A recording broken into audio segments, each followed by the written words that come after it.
right, y'all. Welcome back and happy Friday. Today we're going to be talking about some key players for us to watch coming up this weekend versus New Mexico State.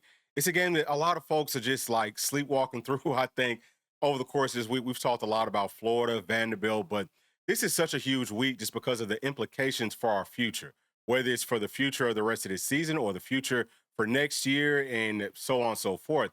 But we're going to be highlighting the players that we should all be watching that I know that the staff will be watching very, very closely. Something that we talked about before, P, is we'll be able to tell who the staff probably wants to hold on to by who's playing the most, by who's going out there first. Because, look, we're going to win this game, I mean, by a huge margin. I think that the starters really only need to play for like the first quarter. Doesn't mean that that's what Coach Heupel's going to do. He hasn't done it so far. I know that Tennessee set like a program record with 71 points or something versus ETSU. We have a chance to go like past that, even with our backups playing for 3 quarters out of this game.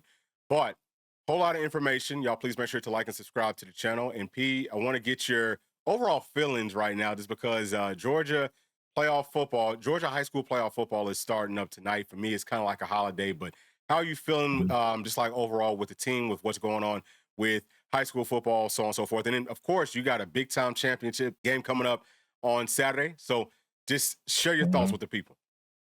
Yeah, man, we got a big time game, 8U championship. It's going to be streamed on YouTube. Maybe we can drop the link or something in this video if you guys want to check us out. But it's going to be a big time game, man. We play a really good team, got a really good quarterback, really good running back. Just a good team, man. We actually played this team first game of the year. It was our closest game of the year. We only won that one 6-7. It's a rematch here for the championship. So it's going to be a doozy, man. And of course, we got the playoffs starting up, man. We expect Buford to make a big run. We know Georgia high school football. I mean, it's like SEC. You know what I mean? It's going to be rock 'em, sock 'em, like Coach Former used to say, for 4 quarters. So excited to get that started. And this is, just as far as this, our Tennessee Vols. I mean, by gosh, like you said, this is a huge game, maybe the biggest week. Not necessarily the season, but a huge week. We always like these types of games because we expect to see the younger guys. We expect to see the future of our program play. It doesn't really go with kind of Heupel's mantra or whatever. He seems to like to try to keep the starters out there, at least let them get the first series out of halftime. We'll see if he can kind of break that trend this week and really let the young guys and let the future of our program get more reps in development this week.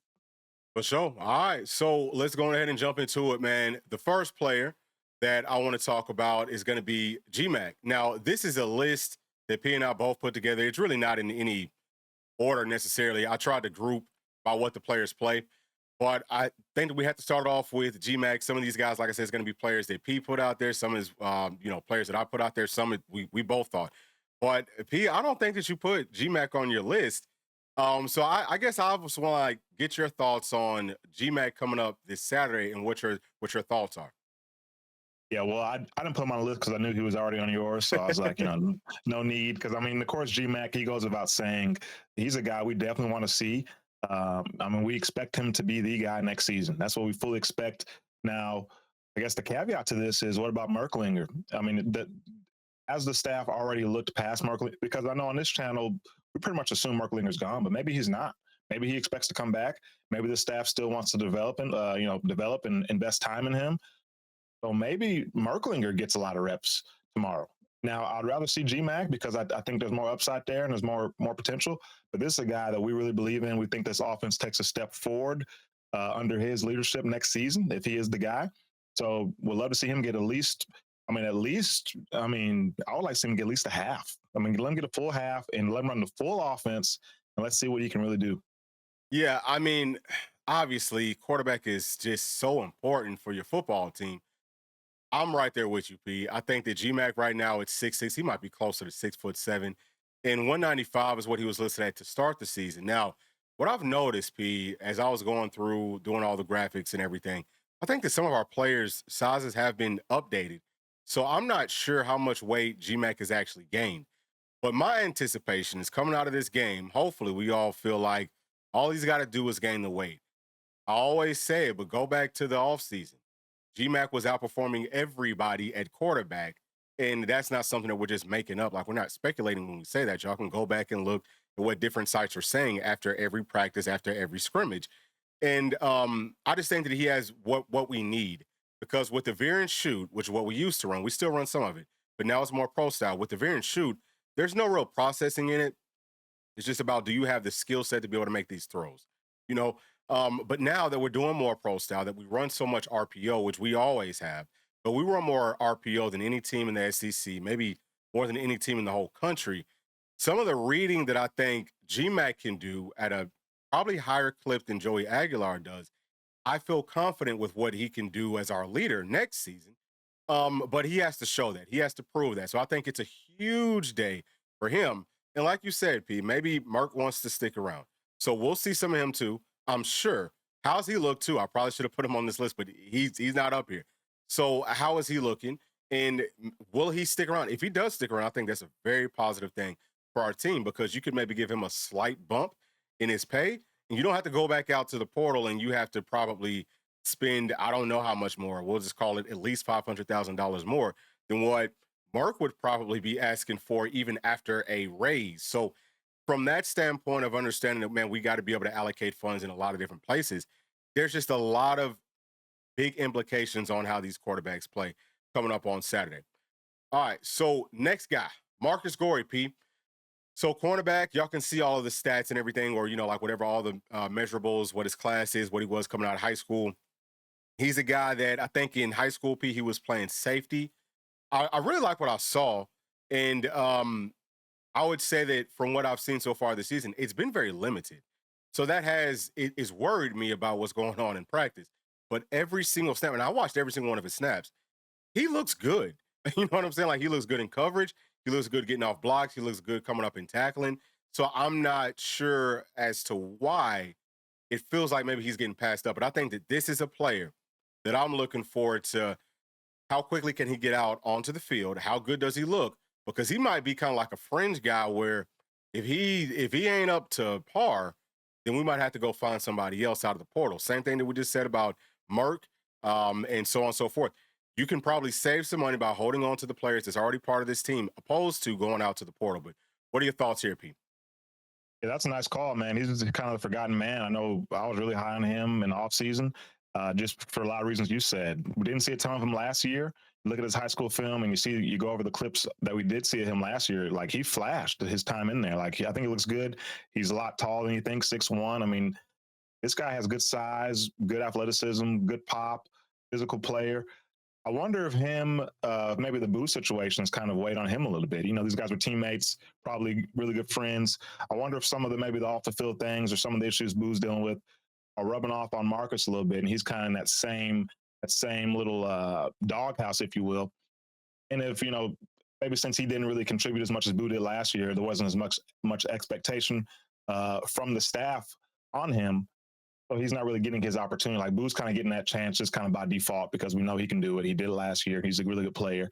Maybe since Marcus hasn't had a chance to prove it yet, the staff is a little bit more reluctant to even put him out there, because maybe I'm just speculating, but maybe he's showing the same kind of lackadaisical effort in practice that we see from Boo a lot of times in the games. So I don't know. Hopefully it's not the case. We'd love to see him get some playing time and see him live up to his potential, because I think he is a really good player. He just needs to be all in, and I think he can really help this team out. Yeah, and I know that you're just speculating on that. I'm just going to say that, like, from what I've seen from him in the limited amount of film that he has from this year, I don't think that that's the case. I mean, he looks like he's just like fully vested. Like, it looks like he's all in. Like you said, he's got really good length. I think that he's a dog, and playing at outside corner, can he play at star some too? I think potentially that's a huge part of this deal. And he could be a guy that we might not need him to right now, but he could maybe also play at safety. So he's kind of like one of those gadget pieces. And I'm also curious to see, is he going to be playing outside corner coming up on Saturday, or is it going to be at star or somewhere else? But we know that we want to hold on to as many secondary players that can help us as possible, Pete. Do you have any final thoughts here? Yeah, man, I think you covered it all. Okay. So going on to the next one, man, Dylan Lewis. So we just talked about star. He's a guy that was teammates with Tyler Redmond coming out of high school, played at Milton. And, man, Milton has just been such a powerhouse, especially here recently. These guys have gone and played in South Florida. They've played in, I don't know how many championships, I think 2. But, just doing a lot of very positive things. I like him playing at star. I think that that's where he should be getting his burn at. But 6 feet tall, 187, He's every single bit of that. He looks like to me, Pete, he looks like he might be taller than 6 feet, but he's just so long. And I think that he needs to see the field. The staff has got to put him out there and figure out what he can do because we need another star player for the rest of this year. Right now, all we have is one. So I would anticipate that he's going to be one of the guys that gets a whole lot of rest. But what are your thoughts here, Pete? Yeah, nice long limb guy here. Really good player. We saw Ty Redmond come in as a true freshman and show he's ready to play at this level. I think Dylan Lewis is in that same conversation. He just hasn't had the opportunity because stars a position.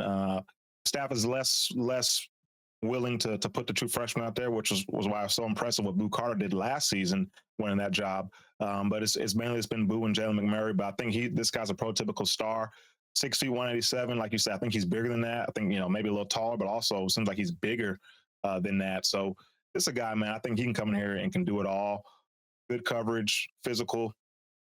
I mean, this is a guy. Why is the staff not playing him? Why has he not gotten any reps? Especially with the struggles we've had at star, you can't find a series or two here and there to get him in there and see what he can do. So hopefully the staff, like I said, to start this thing off, hopefully Coach Heupel, kind of changes his ways a little bit and doesn't use this as a, hey, let's go set records type of game. Use it as a, let's see the young guys type of game. Get these guys some reps. I think that is like the most critical part of this game. We have got to find the depth for the rest of the year and for next season. We got to figure out who we got. I fully anticipate that that's what the staff's going to be doing. But Dylan Lewis is, if there was a list, that's ordered based off of who has to play, who we need to see, who we feel like really needs to play very well, he'd be, for me, Pete, personally, at least in the top 3. You know what I'm saying? And then we could probably put this next guy maybe top 3 too. I would have them pretty much tied because I think that Trey Poteet, he's a guy, coach of a son, about the same size as Dylan Lewis, 4-star coming out of high school. You know that he understands ball.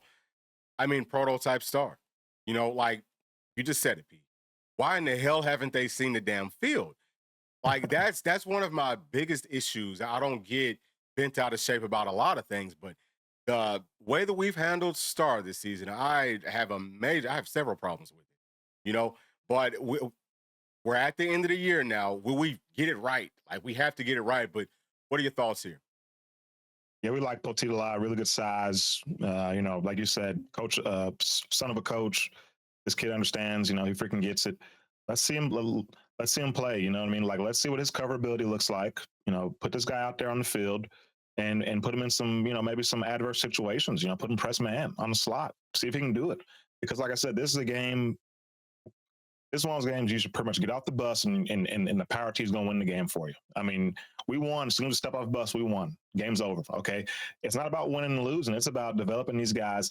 Let's just see what we got. And, hey, maybe the final score is closer than what it should be. Maybe instead of beating these guys 77-0, maybe we beat them 46-13. Okay, we still won by like 4 touchdowns, coach. It doesn't matter.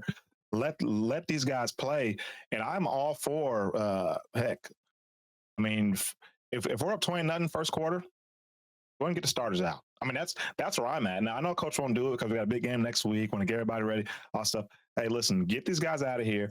Put the young guys in because maybe they can even help you next week, like you've been talking about. Maybe they can help you next week. So get these guys some reps against a lesser opponent. Let's go, get ready to have a strong finish to the rest of the season. 1,000%. And I know that's something that people will bring up because people have brought it up before previously. And I think that it's an excellent point. But whenever you put these young guys out there, you are showcasing them for people to try to come poach them out of the transfer portal. And I've tried to tell y'all several times that there's already tampering going on. That's just part of the business now. That's just what it is. But I don't think that you have to, don't worry about that. You've got to do what you've got to do. And if players are going to leave, then they're just going to leave. But you got to still put them out there and figure out what you got. Because if it comes down to like a bidding war, maybe some of these guys that we've barely seen play, and I know that we're going up against a team, not much of a pulse, but maybe they'll show some glimpses, show some flashes where the staff says, well, you know what? We were going to allocate, we'll call it $200,000 to one player, but now we feel like, you know what, we'll go up to about $350,000. But that's what we need to be getting figured out. And maybe at that $350,000 outbids everybody else that wants those players. Maybe it's not just about that. Maybe it's about some other factors. It typically isn't just one set thing. But that's the whole point, is that you can't worry about the what ifs. You can't live scared. You can't coach scared. You can't damn play scared. This is football. You know what I'm saying? Like, there's a lot of risks involved.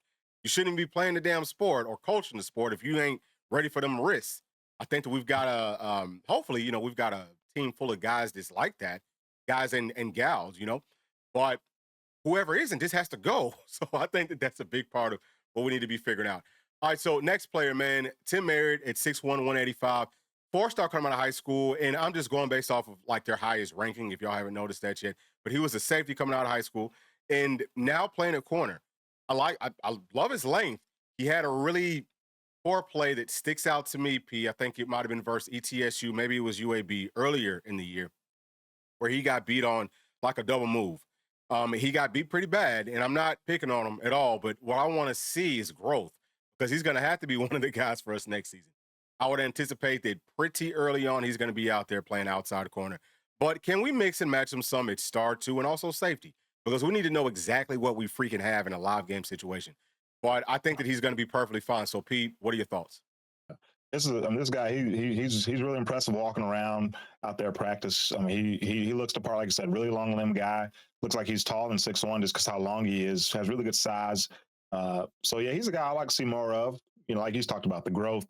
And these guys are true freshmen. A lot of these guys we're talking about today, they're true freshmen. So you obviously expect by the end of the season, they're way better than they were to start the season off. It's like I always tell when I go and talk to, some of the guys on Braylon's team, whatever, I tell these guys, man, if I could have went back, like just right after my freshman year of college and played high school again, I'd have been the one playing the country, because you just learn so much, and it's just like you just get so much better as a football player. So we'd love to see what his growth looks like over the course of a full season, and see maybe if this is a guy maybe we want to try to hold on to, or if this is a guy where if he does want to leave, like you talked about, we don't have to try to outbid, because we know more what we have. But I think this guy has a lot of upside, so we'll love to see what he can do for us tomorrow as well.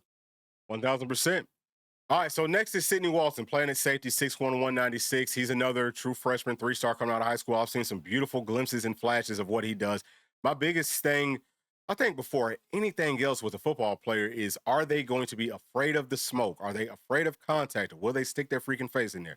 For a true freshman to be able to go out of here with these pretty much grown men in a lot of situations, I guess that technically they're all grown men, but in the SEC, guys that are going pro next season and all of that, for him to show that fearlessness, I think that we can work with him. And I love what I've seen from like a skill set standpoint.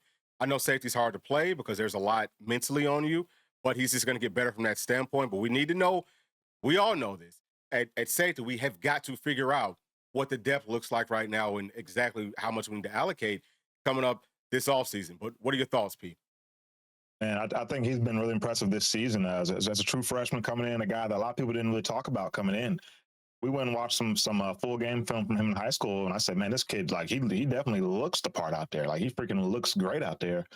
Gets up here, didn't hear a lot of buzz about him, and now he's a guy that actually rotates in at safety as a true freshman. You think about Tim Banks, and since he's been here, you haven't really seen any true freshman ever even sniff the field at safety. So the fact that he's getting into the actual rotation when it counts says a ton about what the staff thinks of him. So he's a guy I expect to do really big things moving forward. Like you talked about, you see him come downhill, not scared to stick his face in there. He's not going to continue to get bigger and stronger.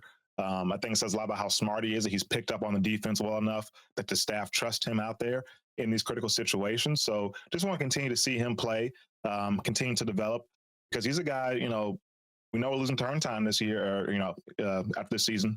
He's a guy that's in line right now to be a starter next year, right? So, I mean, we talked about we need to go get the best two safeties money can buy. Like, is he a guy that maybe you say, well, hey, you know what? Maybe we don't need to go spend $2 million on a safety. Maybe Sidney Walton can be like it. Now, I don't know if I believe that, but hey, let him go out there and play, and let's continue to see more of him, because I think he can definitely help this team out. Yeah, he's been, honestly speaking, he's been one of our more consistent safeties. You know what I mean? As a true freshman, I want to say that he's played over maybe like 100-something snaps. It's unheard of, like you said, with Coach Banks.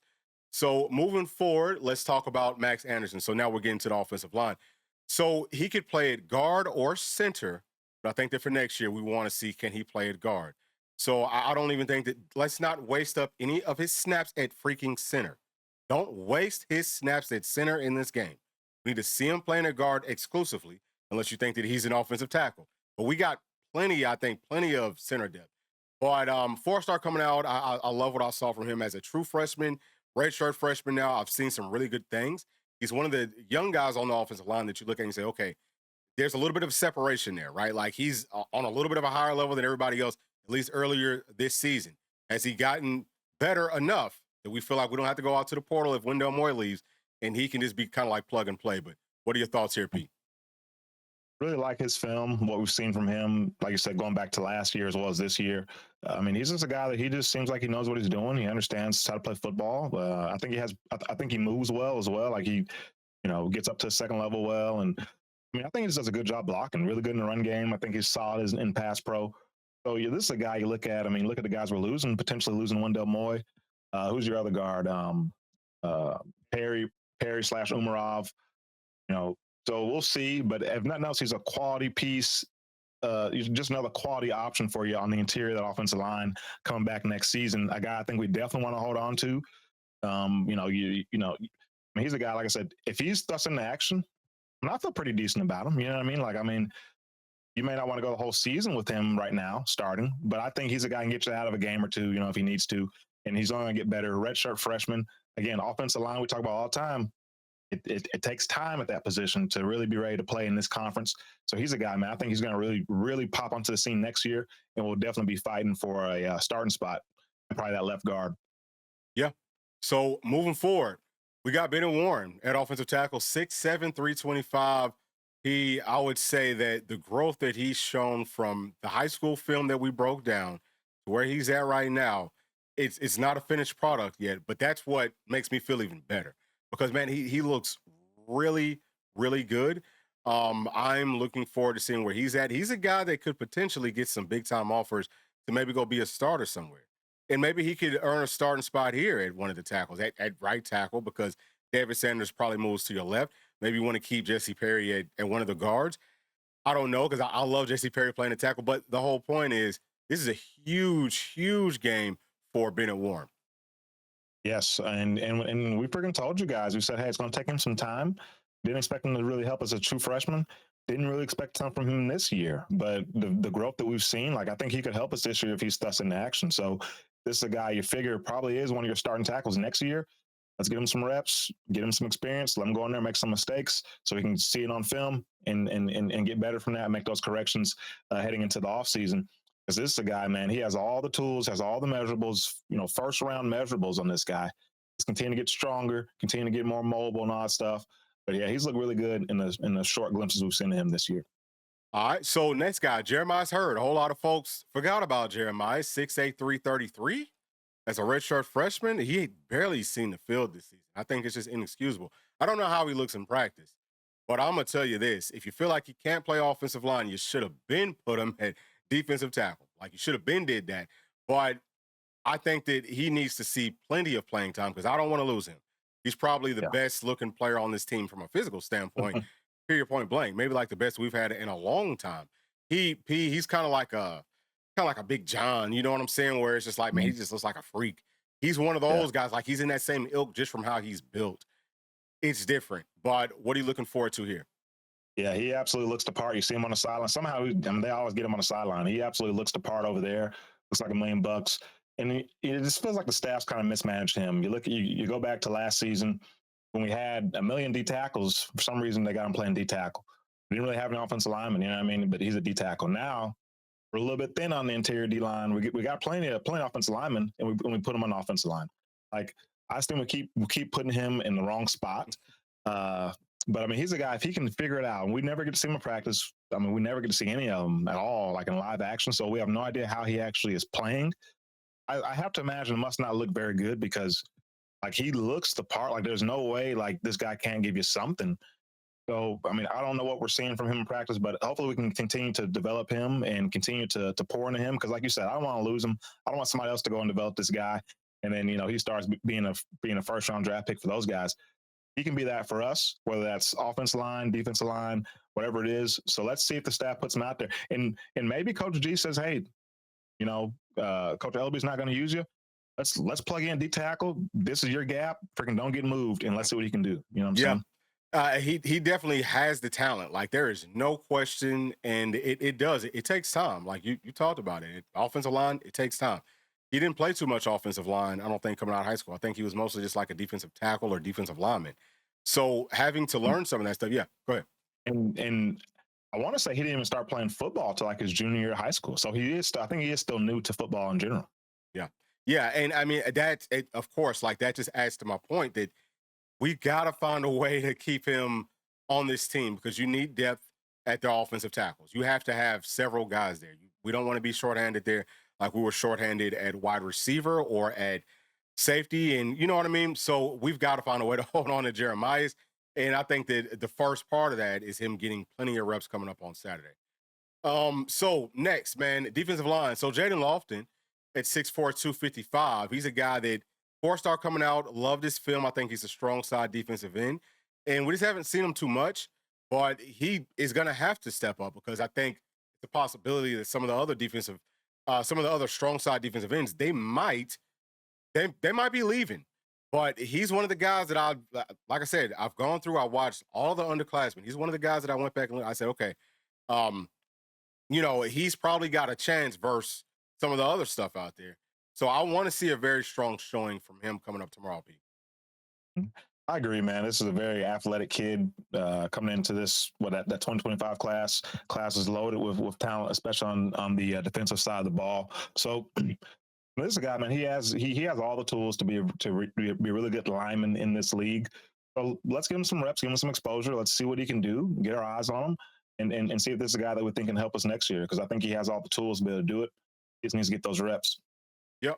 So moving on to the next one, man, we got Christian Gass playing at Leo at 6'3", 217. He might be a little bit bigger than that now, but four-star coming out.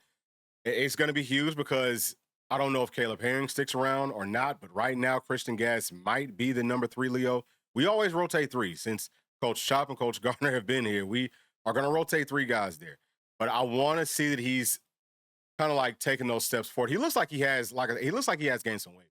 But what are you looking forward to here, Pete? Yeah, I forget who that was we saw him play against earlier in the year, but he showed some flashes. I mean, he showed a couple of things look pretty good. Looked like he could be a guy that could be potentially like a specialist who just bring in on obvious passing downs, and he can maybe give you a little more burst, a little more pop off the edge. I was really impressed with what I saw from him earlier in the year. There's obviously things he needs to work on, in the run game and things like that, but I think he can get after the passer. I think he has a little more creativity to him, a little more burst, a little more pop. This is really the best way I can describe it. So, I mean, I think he's going to be a future star for us. We just got to give him the reps. And like you said, we're losing, what's 19? We're losing Joseph. Oh, yeah, Joseph. Mm-hmm. Joseph, maybe even Herring too. Yeah, Herring. So, I mean, this is a guy that's going to probably be expected to play next season and play a lot. So, and potentially be a starter. So, let's get him some reps now and get him ready to go. Yeah, if he ends up starting over Jordan Ross, if Jordan Ross is, because obviously Jordan Ross is sticking around, but like if Caleb Herring leaves, and I think that Jordan Ross might be able to start over Herring if Herring stay. I don't know, obviously a whole lot of time left. But one of the other things that I did want to point out is that Jordan Ross and Christian Gass, I think, look good in coverage. So we could have at least 2 Leos that we know look really good playing coverage, and we like to drop them out there. So and running that Rabbits package, that could be deadly. All right, so moving forward, Isaiah Campbell. So playing at defensive tackle at 6'3", 295, 5-star coming out of high school. I've seen some really good things. We've seen his growth, P, from the first game versus Syracuse to where he's been at here recently. It is just, he's gotten significantly better. And I'm looking forward to seeing where he's at right now. Yeah, man. Kind of ironically, or whatever you want to say, I think Moy and Hobbs being out early, thrusting him into action was really, really good for him. Getting those reps, it's been because he wouldn't have played as much if those guys were healthy. But the fact that they were hurt, I mean, he's going out there playing against Georgia and Syracuse, like playing against some of those teams we played early in the year, and he took his lumps, took his bruises, but I think he's much better for it now. And he's a guy that if he's out there, you don't feel like there's a liability. You think he can hold his own. It could potentially even make some plays. Like I've seen him make some plays, get penetration, get knocked back. He's not getting moved like he kind of was earlier in the year. So I mean, he's come a long, long way. And we know D tackle's a huge point of emphasis for us going into this offseason. So this is a guy you hope that he can really take a big jump and really start to live up to that 5-star rating going into next year. Again, D-line, just like O-line, I don't really expect true freshmen to really ever do anything in the trenches in the SEC. I mean, just me personally. So the fact that he's done as well as he has as true freshman, if you really get about his future next year, I think he'll be an impact guy for us next season. Yeah, I think that speaks volumes for all these guys. And Ethan Utley, he's one of them. So listed at 6'4", 285, and P, I think that when he came up, he might have been, I want to say maybe it was 270 or something. Like I feel like, or it might have been 275, but yeah, like he is one of the guys that it feels like he's gained some weight, and they actually like updated that. But he has definitely flashed too. And yeah, I think that he's been doing some good things. This weekend, he should look, I think, very dominant. You know what I mean? But what are your thoughts right here? I really like him a lot too, man. Really smart kid, well spoken, and again, another guy thrust into action earlier than probably he should have been. But I think he's better for it, man. So I mean, just shows that quickness, shows that pop off the ball. Another guy I expect to take a huge leap going into next year. And I mean, heck, just imagine if he puts on another 15, 20 pounds, gets up over 300 pounds. I mean, he's really going to be a serious problem. And now all of a sudden, that D line, you look at the two guys we just talked about here, that D line is all of a sudden getting back to how we like it to look. So, yeah, really excited about the future of Ethan Utley as well. Yeah, so let me also throw this out there that Ethan Utley, Tyler Redmond, I think Dylan Lewis, and Justin Baker, I think that they all played like on the same like youth team. And I don't remember was Jaden Prelati part of that mix or not. But yeah, so I'm just saying, like, just think about on a team, here in the A, kind of like travel ball, but all the guys that we got to come up to the University of Tennessee, baby, like that is gorgeous. That's what you want to do. That's how it's supposed to look. Okay, so we also have Jordan Burns. All right, and Jordan Burns obviously playing at linebacker, 6'1", 224, redshirt freshman, 4-star coming out. He missed all of last year with the hip injury. He's been coming, he came back this season.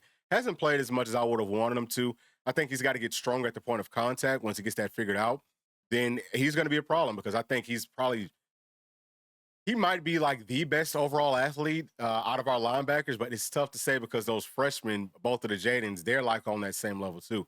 But I do think he's a better athlete than Edwin Spillman or than Arion Carter, just like based off of his movements. So he could take a huge step forward for us for the rest of the year. But I think more importantly, for next season, like we need guys like Jordan Burns out there that are more veterans. But what are your thoughts, Pete? Yeah. Man, absolutely love Jordan Burns. I mean, to me, he's, like I said, as far as how he moves out there, like that's exactly what you want from a linebacker. I think he's a guy, just speculating here as to why he doesn't play more. You touched on him, probably the main reason. We see him kind of getting pushed around a little bit when he's getting blocked, kind of missing some tackles or whatever. He needs to get stronger, which I think will come as he continues to be in the college weight room, continue to develop.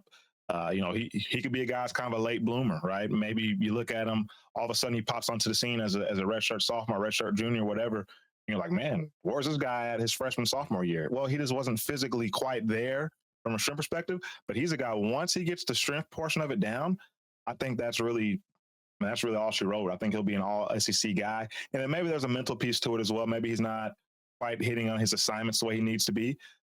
So get him out there, let him go out there, make mistakes, so he can go to the film and learn from it, and he'll be better forward. But yeah, we absolutely love Jordan Burns. To me, he has the upside to be the best backer, in the entire conference. Like I have tremendous respect for him and his ability. So definitely want to see more of him.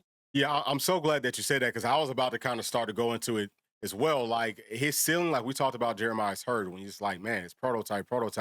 He should, once he figures it out, he's going to be incredible. Same thing about Jordan Burns. I mean, he has such a crazy high ceiling. And I mean, he's a guy that I'll be honest with you, I would like to be able to work with him in the off season. Like, honestly speaking, I would love for us to just be able to work. But he has all the tools. We have to hold on to Jordan Burns. Now, these are the last few. So we've got some more backers, both of the Jadens, who are both 4-stars. I guess we can start it off there, P. What are you looking forward to from those two guys? I just want to see more Harmon. I haven't really seen much of him since earlier in the year. I don't know if he made a mistake or something or what, but put him back out there. We know he's a run hit guy, loves to hit. That's his number one thing. Every time you see him on kickoff, he's getting into a little scuffle with somebody or kickoff or punt. Every freaking time. So, get him out there on the field. Same with Prelati. We've seen more of Jaden lately. And you were telling everybody, especially hey, Jay, hey, this Pilati kid can freaking play. And it's just crazy. Whenever he's in the game, doesn't matter if he does something wrong, whatever, he's making plays. Like he's by the ball every time. I mean, he's just all over the place. So I mean, we're a better team when he's on the field. There's a lot of times like last week, a couple weeks before, like we're in crunch time on defense, and we're like, where the heck is Jade? You know, I mean, put Pilati out there so we can freaking get a stop. So we love him, man. So want to see both those guys play. Very athletic, huge upside for both of those guys.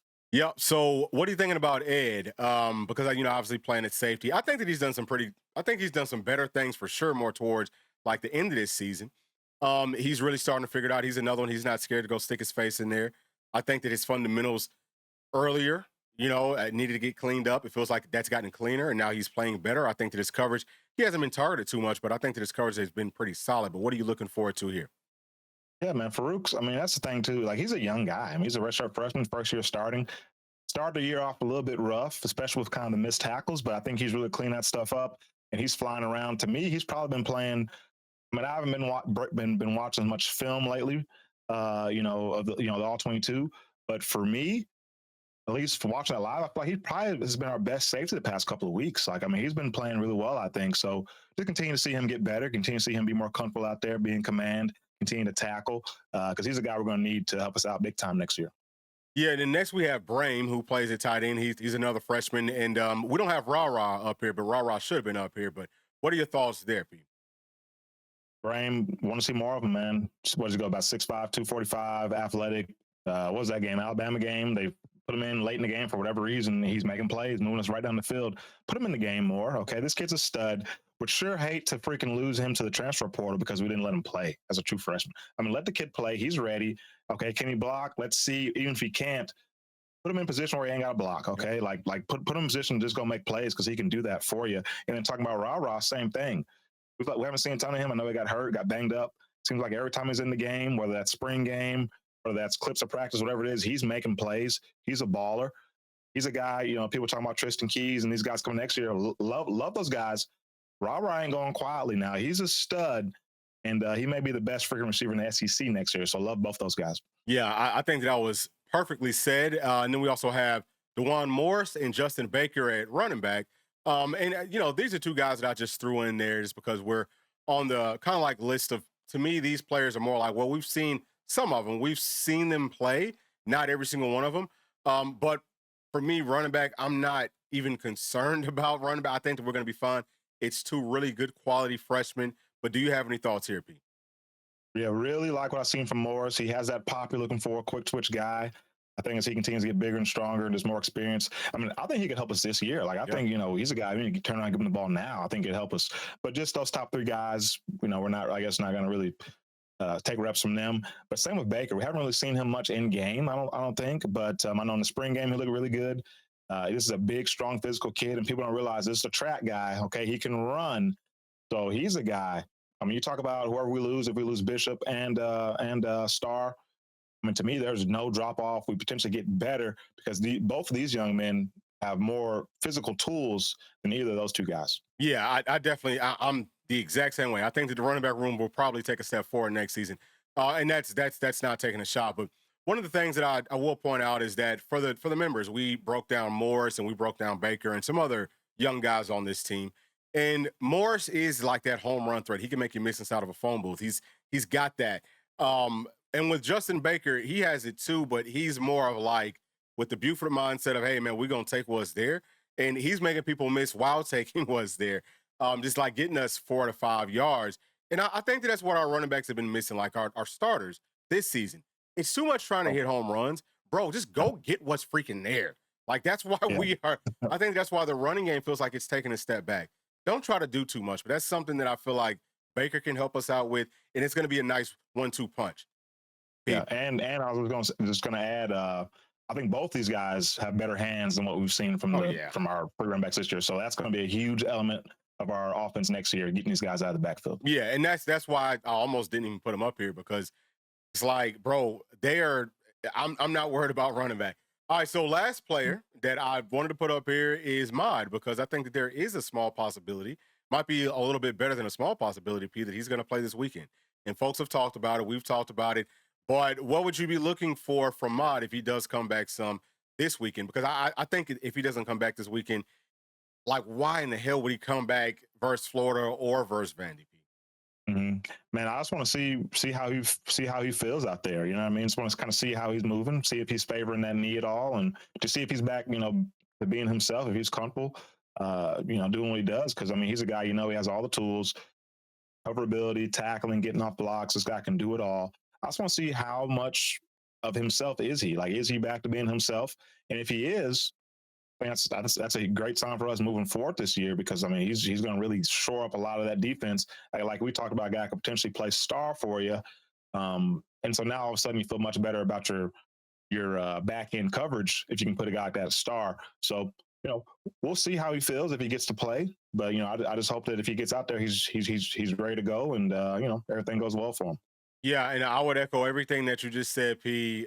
Pretty much like the exact way that you said it. I'm on the exact same page, and I just want to see him. I want to see all these guys do what's best for them, if that makes sense. Just because of like where we're at in this season, I want to make sure that he's not going to mess with his draft stock by coming back. But it feels like maybe he wants to come back, so that's going to be positive for a lot of Tennessee fans. And let me also say this too. Like last thing, you cannot. It doesn't make any sense to get mad at the players for being injured, because Jermon McCoy got injured because he was working out outside of Tennessee stuff. He's putting in extra work. So you can't not be mad at players for getting injured in a sport where you're going to get injured and saying, oh, well, we should take their money. To me, that's kind of crazy. You know what I'm saying? Like that should not be the case. So, if he's not back, it's because he can't play yet. And I think it's the same for all these other guys, man. So like, let's just, sometimes some of the stuff, it's just insane. And let's not even I don't want to see that on this channel. Y'all can go say it somewhere else, but this is not the channel for that type of stuff. All right. But with all that being said, Pete, do you have any final thoughts? Nah, man, I'm just ready to go see these guys play. It's been a long bye week, so watch that Oklahoma taste out of our mouth. Yes, sir. All right. So thank y'all so much for tuning in and sticking all the way to the end. Please make sure to like and subscribe to the channel. And we'll be talking to y'all tomorrow on the pregame show, which will probably start somewhere around 3 o'clock. All right. Thanks. Peace. Thanks for watching. And please make sure to like and subscribe to the channel, because that keeps us growing inside of the YouTube algorithm. And if you did like this video, here's another one that you might also enjoy. Thank you. Thank you. Thank you. We'll see you on the next one. Peace.